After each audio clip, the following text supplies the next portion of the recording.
Bonjour mes amis, j'espère que vous avez passé une belle journée et je vous invite à une méditation concernant un passage qui est compliqué.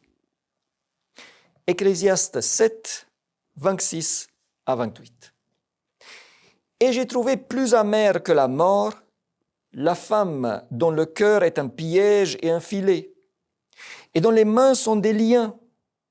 Celui qui est agréable à Dieu lui échappe, mais le pécheur est pris par elle. Voici ce que j'ai trouvé, dit l'Ecclésiaste, en examinant les choses une à une pour en saisir la raison. Voici ce que mon âme cherche encore et que je n'ai point trouvé. J'ai trouvé un homme entre 1000, mais je n'ai pas trouvé une femme entre elles toutes. Waouh! À première vue, le passage semble dire que la femme est problématique en tant que telle et que plus l'homme se tient éloigné d'elle, mieux il se porte. Comment peut-on trouver un tel passage dans la Bible? C'est tellement misogyne, c'est tellement injuste et c'est tellement faux. Ne s'agit-il pas éventuellement d'un texte qui a été introduit dans la Bible par un copiste qui n'aimait pas les femmes ou qui a eu de mauvaises expériences avec le sexe opposé? Non, ce n'est pas le cas. Et avant de nous lancer, je précise que les passages les plus compliqués et les plus incompréhensibles peuvent cacher les plus belles vérités. Et celui-là, je l'affirme, ne fait pas exception. Regardons. Et j'ai trouvé plus amère que la mort la femme dont le cœur est un piège et un filet, et dont les mains sont des liens. Celui qui est agréable à Dieu lui échappe, mais le pécheur est pris par elle. Pour comprendre cette première partie, il faut dire un seul mot. Virgule. La virgule. Oui, la virgule. En fonction du placement de la virgule, qui n'existe pas. Dans le texte original, il n'y avait pas de signe de ponctuation. Donc, en fonction du placement de la virgule, nous allons avoir une belle vérité ou un truc tordu. Vous le saviez? D'abord, le mauvais placement de la virgule. Et j'ai trouvé plus amère que la mort la femme, virgule, dont le cœur est un piège et un filet, et dont les mains sont des liens, et celui qui est agréable à Dieu lui échappe, mais le pécheur est pris par elle.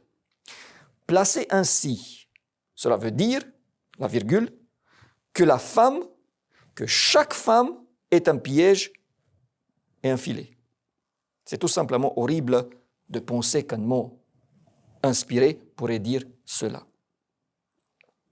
Et maintenant, voilà où est-ce qu'il faut mettre cette fameuse virgule. Et j'ai trouvé plus amère que la mort, virgule, la femme dont le cœur est un piège et un filet, et dont les mains sont des liens, et ainsi de suite. Donc, un piège et un filet n'est pas la femme en général, mais il y a certaines femmes qui sont un piège et un filet. Donc, plus amère que la mort est, virgule, où sont ces femmes qui ont certains problèmes. Donc, ce que veut dire l'Ecclésiaste ici est qu'un certain type de femme est problématique. Et ça, c'est la femme étrangère. Celle dont parle le même auteur en Proverbe 5, en Proverbe 7. C'est d'ailleurs, je fais une parenthèse, comme ça qu'on peut aussi comprendre la Bible, on prend plusieurs passages. Donc, je reviens. Il y a des femmes problématiques. La Bible en parle, mais ce n'est pas toutes. Mais ces femmes qui sont problématiques, cette femme étrangère qui essaie à attirer des hommes avec lesquels elle n'est pas mariée, là, c'est un piège et un filet.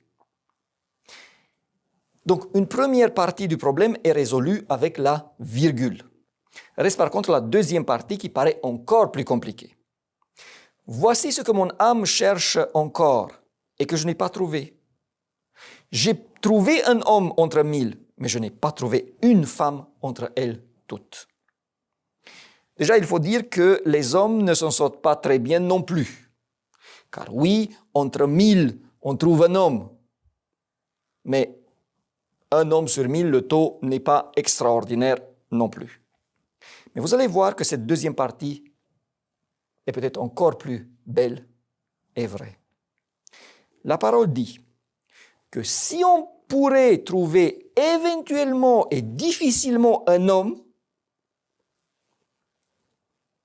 mais une femme, c'est impossible. Je n'ai pas trouvé une femme entre elles toutes, même pas une seule. Pourquoi? Pourquoi n'a-t-il pas trouvé une femme? Et c'est la Bible qui répond pourquoi. Proverbe 19, 14. On peut hériter de ses pères une maison et des richesses, mais une femme intelligente est un don de l'Éternel. Proverbe 18, 22. Celui qui trouve une femme trouve le bonheur. C'est une grâce qu'il obtient de l'Éternel. Le Seigneur dit, à travers son serviteur, le sage dit, en tant qu'homme, trouver une bonne femme est un don et une grâce de l'Éternel. Trouver celle qui te fera vivre le bonheur, c'est impossible tout seul. C'est uniquement le Seigneur qui peut te l'offrir, qui peut t'aider à la découvrir. Et si des hommes qui ne connaissent pas le Seigneur et qui ne tiennent pas compte de lui ont une bonne femme, c'est toujours une grâce de l'Éternel, sauf qu'ils ne sont pas conscients. D'ailleurs, encore, trouver un homme, ce n'est pas beaucoup plus facile. Un entre 1000. Je ne m'y lancerai pas non plus sans l'aide de Dieu. Mais une femme, sans le Seigneur, dit la Bible, c'est peine perdue. La femme est tellement précieuse et c'est tellement compliqué de trouver la bonne pour toi que ce serait une folie de te lancer sans demander de l'aide à l'Éternel. Voilà ce que dit ce texte. Ce passage s'adresse donc aux hommes pour leur dire « Attention, certaines femmes peuvent être très dangereuses pour vous, pour vos familles, pour votre salut même. Soyez vigilants, d'autant plus qu'il s'agit d'un de vos points faibles en tant qu'homme. » 2. Avoir à tes côtés une bonne femme, il n'y a rien de plus beau et plus important. C'est inestimable. Ne vous lancez pas dans cette entreprise sans le Seigneur, car trouver celle qui va parfaitement avec moi, celle qui va remplir ma maison d'un parfum de vie et de bonheur, nécessite l'intervention directe du Créateur. N'est-ce pas un bel enseignement? Alors mes amis, je nous invite d'aller dans ce sens. Je vous dis au revoir et à la prochaine.